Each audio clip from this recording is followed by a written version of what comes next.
आज आपण पाठ घेणार आहोत बोलतो मराठी। लेखिका आहेत डॉक्टर नीलिमा गुंडी। यांचा जन्म 1952 साली झालेला आहे। मराठीच्या प्राध्यापिका आहेत आणि सर परशुराम भाऊ कनिष्ठ महाविद्यालय येथे या मराठी विभागाच्या प्राध्यापिका होत्या। भाषातज्ञ आणि लेखिका आहेत। यांचे अनेक पुस्तकं प्रसिद्ध आहेत। एकंदर 35 पुस्तके प्रकाशित आहे आणि त्यापैकी अनेक पुस्तकांना महाराष्ट्र सरकारचा पुरस्कारही मिळालेला आहे। देठ जगण्याचा या पुस्तकाला मराठी साहित्य परिषदेचा वार्षिक पुरस्कारही मिळालेला आहे। या बोलतो मराठी या पाठामध्ये लेखिकेने मराठी भाषेतील विविध शब्दप्रयोगांमुळे विनोदाची निर्मिती कशी होते याचे वर्णन केलेले आहे। व्युत्पत्ती कोशात, व्युत्पत्ती म्हणजे शब्दाचे मूळ शोधणे किंवा शब्दांचा उगम ज्याला आपण म्हणतो, तर व्युत्पत्ती कोशामध्ये शब्दांची व्युत्पत्ती शोधल्याने आपल्याला खूप नवीन माहिती मिळते आणि नवीन माहिती मिळते त्याच्यामुळे आनंदही मिळतो। ज्ञानप्राप्तीचा आनंद असतो की नाही।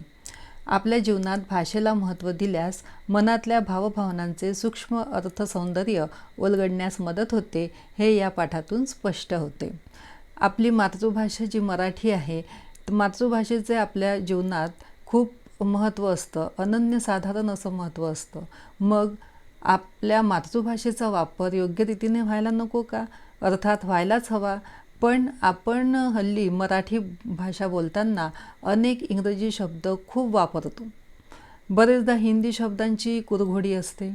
चुकीच्या जागी चुकीचे शब्द वापरतो, क्रियापद वापरतो आणि मग विनोद निर्मिती कशी होते हे लेखिकेने सांगितलेले आहे।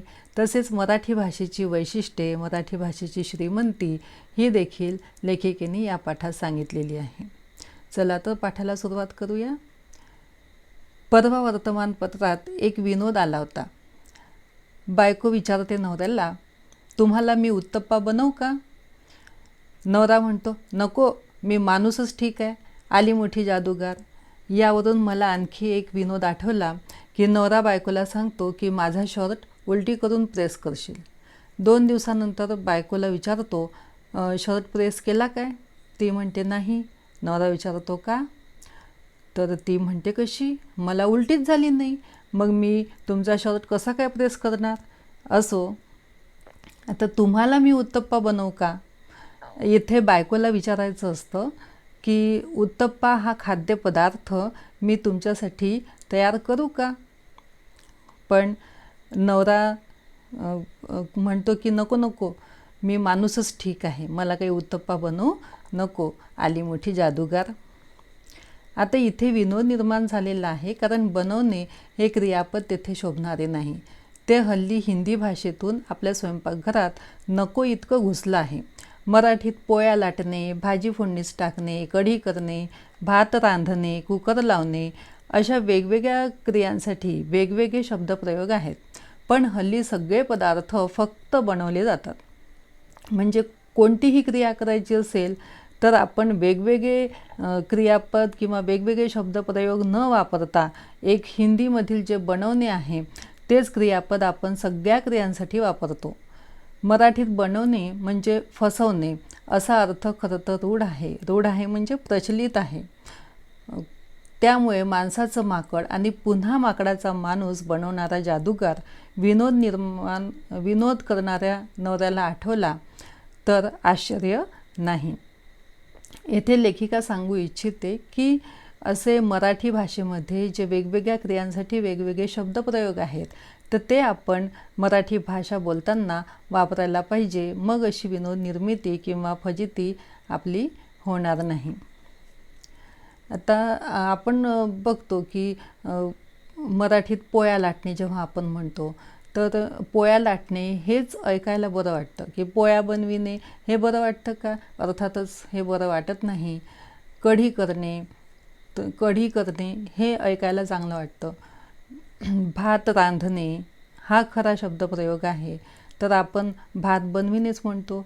कुकर लावणे हा खरा शब्दप्रयोग आहे, तर आपण कुकर बनविणे असं म्हणतो। कुकर बनविणे किती हास्यास्पद होईल। कुकर बनवायचा झाला तर फॅक्टरीमध्ये जाल का कुकर बनवायला?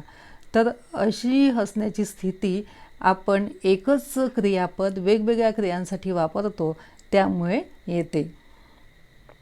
मराठी ढंगांचे शब्दप्रयोग ही आपल्या भाषेची श्रीमंती आहे.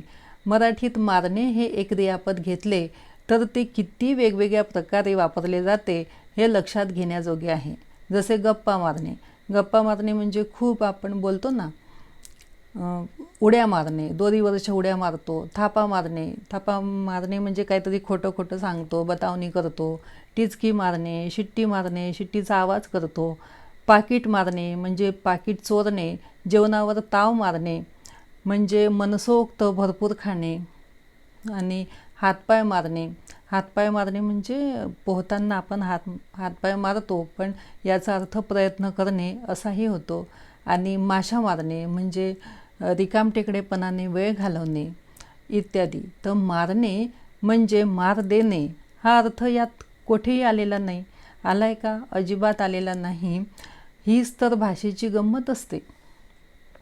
अर्थात मारणे याचा अर्थ की मार देणे, पण शब्दशः अर्थ याच्यावर क्रिया सांगितलेल्या आहे. गप्पा मारणे, उड्या मारणे, थापा मारणे, इथे शब्दशः अर्थ कुठेही मार देणे असा आलेला नाही. तरीसुद्धा मारणे हा शब्दप्रयोग मात्र आपण करत असतो.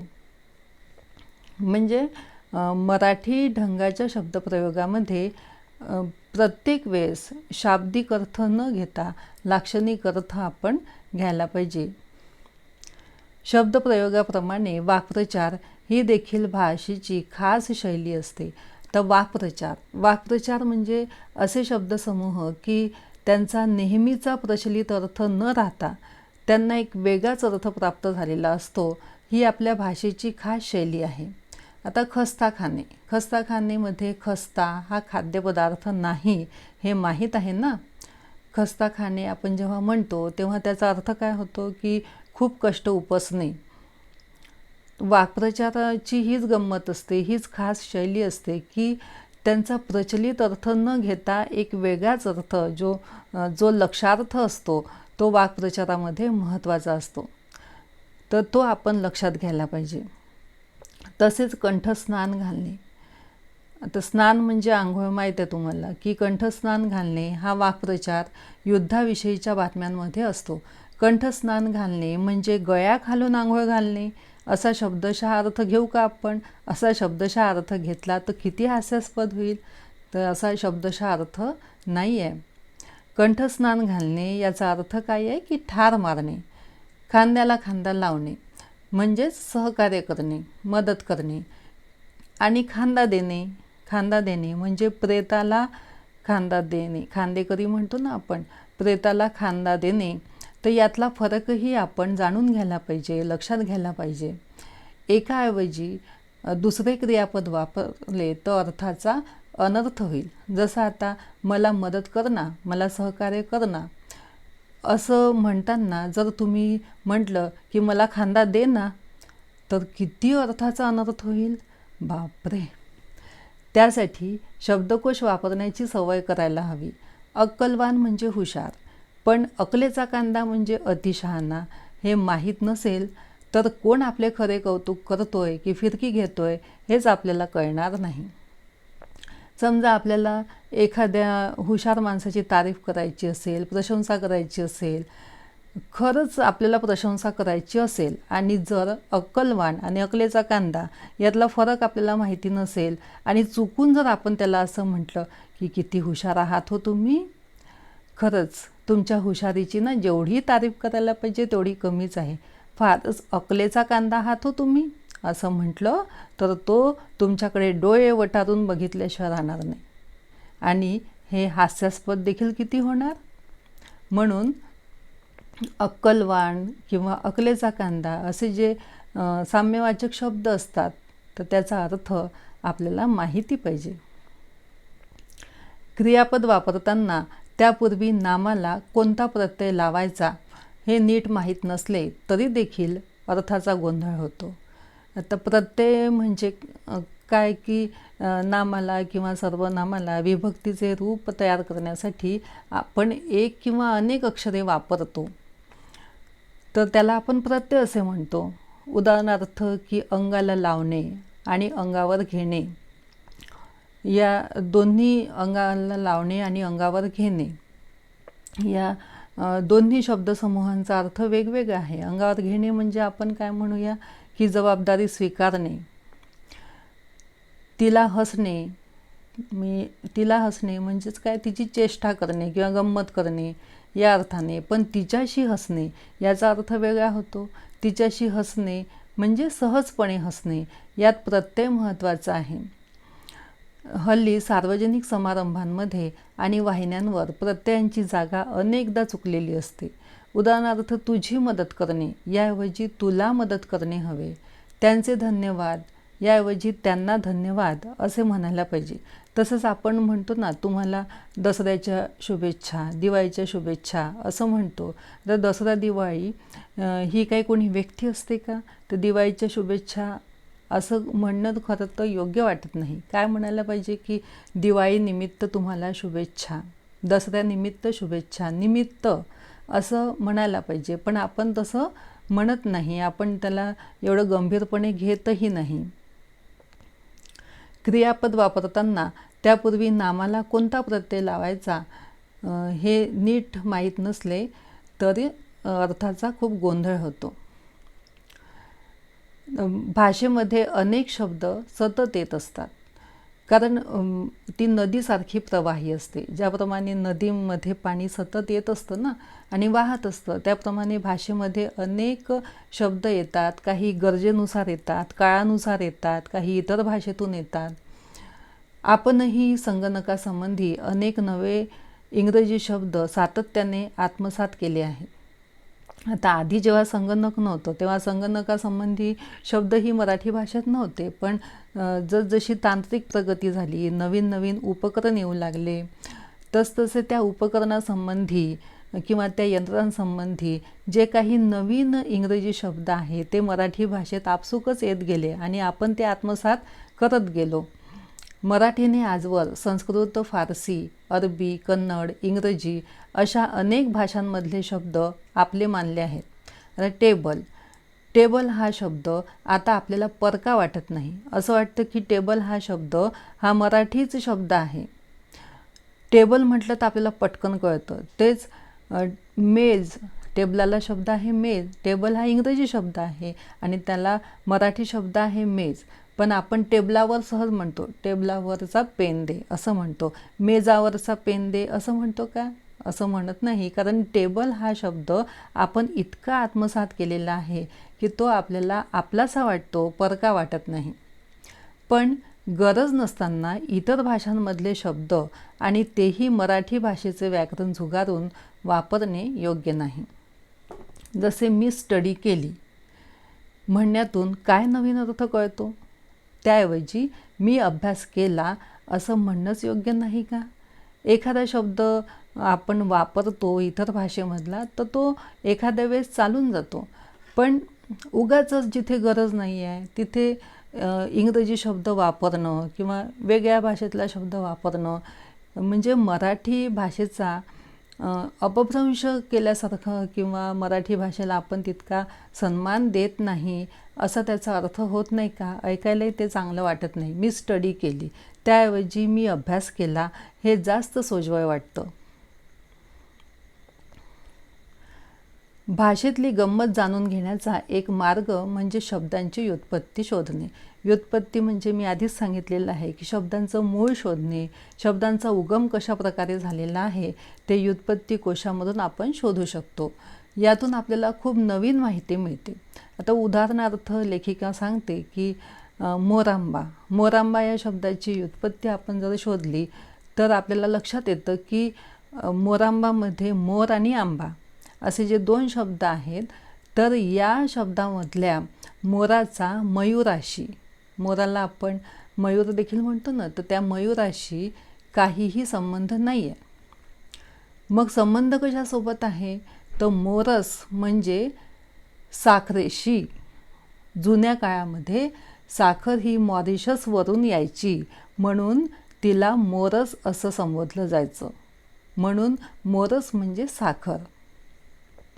शब्दांची पाळेमुळे किती दूरवर पसरलेली असतात हे त्यातून कळते. आणि म्हणून लेखिकेची अशी अपेक्षा आहे की जो मराठी शिकणारा माणूस आहे तर त्यांनी व्युत्पत्ती कोशाचा वापर केला पाहिजे. म्हणजे एकच माहिती मिळत नाही तर अनेक माहिती त्या व्युत्पत्ती कोशातून आपल्याला मिळत असते.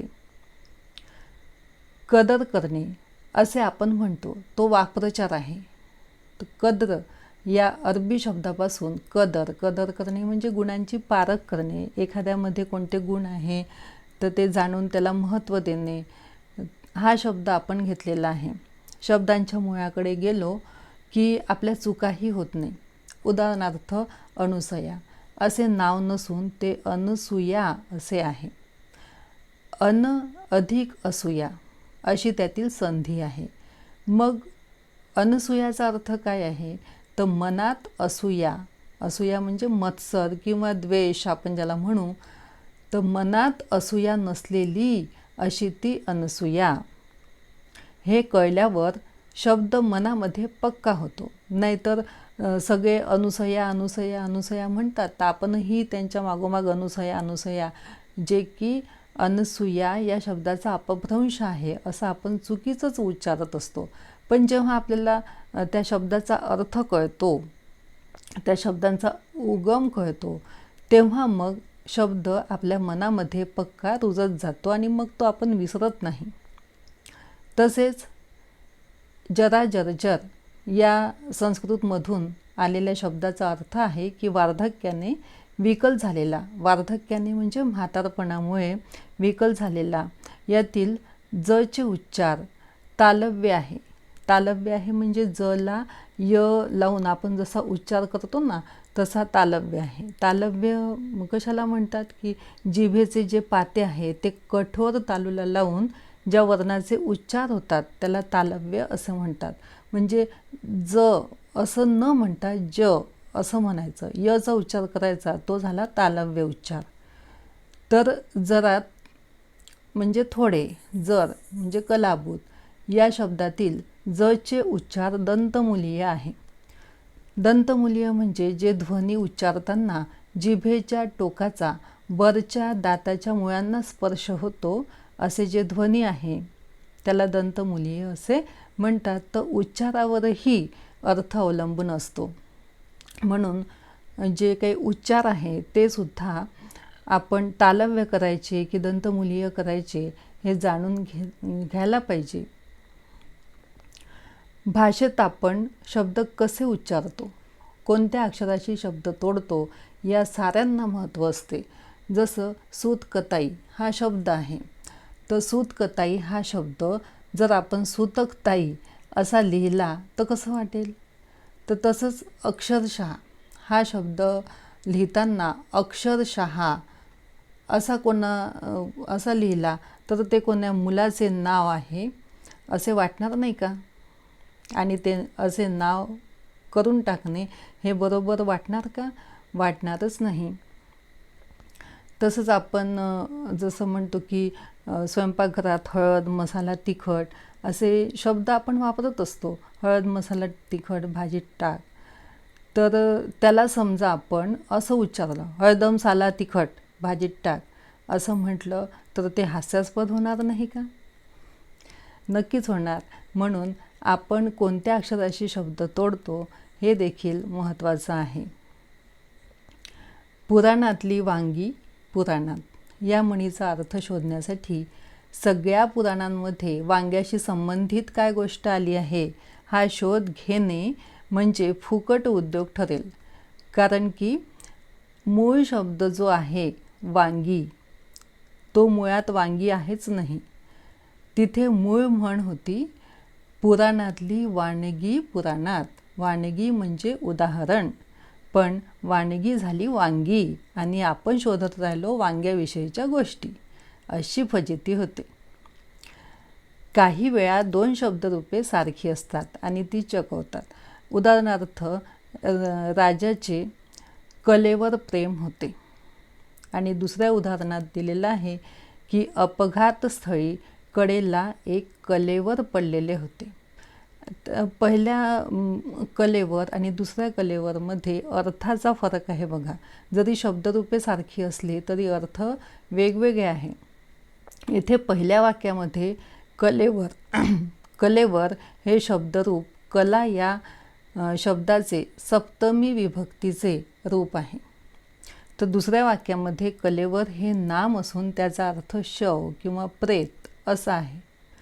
तर असे जे सारखी शब्दरूपे आहेत पण त्याचे अर्थ वेगवेगळे आहेत, तर वाक्यामध्ये त्या शब्दाचा अर्थ काय आहे हे सुद्धा आपण समजून घेतले पाहिजे. असे अनेक शब्द आहे, जसं की कर हा शब्द आहे. कर याचा अर्थ माहिती आहे तुम्हाला की कर म्हणजे हात. आणि जर टॅक्स आपण म्हणतो ना इंग्रजीमध्ये टॅक्स, तर टॅक्स या इंग्रजी शब्दाला ही मराठी शब्द आहे कर. तसेच साहित्य आपण म्हणतो. साहित्य म्हणजे एक आहे अर्थ साहित्य सामान आणि दुसरा अर्थ आहे साहित्य म्हणजे वाङ्मय. तसंच वर म्हणतो. वर म्हणजे वरची बाजू एक अर्थ आणि दुसरा अर्थ आहे वर म्हणजे नवरदेव. तसंच चपला आहे. तर चपला म्हणजे एक अर्थ आहे की वीज आणि दुसरा अर्थ आहे की वाहना. तर शब्द जरी सारखा असला तरी वाक्यामध्ये तो कोणत्या अर्थाने येतो हे सुद्धा समजून घेणं महत्त्वाचं आहे. आपण आपल्या भाषेवर प्रेम करायचं असेल तर भाषेतली अशी शक्तिस्थळे जाणून घ्यायला हवीत. भाषेचा योग्य सन्मान राखायला हवा. आपल्या घरीदारी बोलली जाणारी मराठी भाषा ही आपल्याला आईच्या ठिकाणी आहे आणि जसं आपण आपल्या आईबद्दल म्हणजे आपल्या मनात आपुलकी असते, प्रेम असतं, तसंच मराठी भाषेबद्दलही आपल्या मनात तीच भावना असायला पाहिजे. मराठी भाषेबद्दल आपल्या मनात आत्मीयता असायला पाहिजे. तर तिने आपल्या भावजीवनाला आकार दिलेला आहे, आपल्या भावना व्यक्त करायला आधार दिलेला आहे. कारण आपली जी मातृभाषा असते त्यातूनच आपण सगळ्यात आधी आपल्या भावना व्यक्त करायला शिकत असतो. तिच्याशी आपले खास जिव्हाळ्याचे म्हणजे आपुलकीचे नाते असायला हवे. मग त्यासाठी तिचे ज्ञानही आपण मिळवायला हवे. आपली भाषा ही हवेसारखी आपल्या आतबाहेर असते, आपल्या आतमध्येही असते आणि आपल्या व्यक्तिमत्वाबाहेरही ती असते. तिचे जीवनातले महत्त्वाचे स्थान कायम ठेवायला हवे. उदाहरणार्थ आता पाऊस पडत आहे. पाऊस पडणे या घटनेविषयी 2 वाक्यातून कशी 2 प्रकारे प्रतिक्रिया देता येते ते पहा. पहिलं वाक्य आहे की पावसाने स्वतः जातीने हजेरी लावून वन महोत्सवाला दाद दिली. हजेरी लावणे म्हणजे उपस्थित राहणे. तर पावसाने स्वतः जातीने हजेरी लावली म्हणजे पाऊस स्वतः तिथे उपस्थित राहिला. आणि दाद देणे याचा अर्थ काय आहे? प्रशंसा करणे. दुसरं वाक्य बघा की सकाळी सकाळी पाऊस आल्यामुळे माझ्या मॉर्निंग वॉकच्या बेतावर पाणी पडले. पाऊस आल्यामुळे मॉर्निंग वॉक म्हणजे सकाळी जे आपण चालत असतो तर त्या बेतावर पाणी पडले. पाणी पडणे म्हणजे व्यर्थ जाणे, वाया जाणे. तर अशा प्रकारे आपण भाषेची श्रीमंती किंवा भाषेचा जो मराठीचा जो शब्दप्रयोग आहे ते आपण वापरू शकतो. अशी अनेक वाक्य तयार करता येतील. त्यातून भाव खुलत जातात. भाषा अशी आपल्या मनातले भाव सूक्ष्मपणे सांगायला मदत करत असते. त्यामुळे तिचे अर्थसौंदर्य कळल्यावरच आपण लाभले आम्हास भाग्य बोलतो मराठी असे कविवर्य सुरेश भटांचे शब्द उच्चारायला खऱ्या अर्थाने पात्र ठरू हे विसरून चालणार नाही. कविवर्य सुरेश भट यांनी मराठीच्या सन्मानार्थ एक बोलतो मराठी कविता खूप छान लिहिलेली आहे. लाभले आम्हास भाग्य बोलतो मराठी, जाहलो खरेच धन्य ऐकतो मराठी, धर्मपंथ जात एक जाणतो मराठी, एवढ्या जगात माय मानतो मराठी, आमुच्या मनामनात दंगते मराठी, आमुच्या रगारगात रंगते मराठी. असा मराठीचा सन्मान त्यांनी केलेला आहे आणि आपण देखील अशाच प्रकारे मराठीचा सन्मान करायला पाहिजे अशी लेखिकेची अपेक्षा आहे. तर अशा प्रकारे लेखिकेने या पाठामध्ये मराठी भाषेचे महत्त्व, मराठी भाषेची शक्तिस्थळे, अर्थछटा, भाषेचा योग्य वापर, भाषेतील शब्दांची व्युत्पत्ती, सारखी शब्दरूपे पण अर्थाने भिन्न या सर्वांविषयी आत्मीयतेने सांगितलेले आहे. आणि स्वतःच्या भाषेचा सन्मान आपण केला पाहिजे, आपल्या भाषेला योग्य स्थान आपण मिळवून दिले पाहिजे असा सुद्धा संदेश या पाठातून लेखिकेने दिलेला आहे. इथे आपला हा पाठ समाप्त होतो आहे.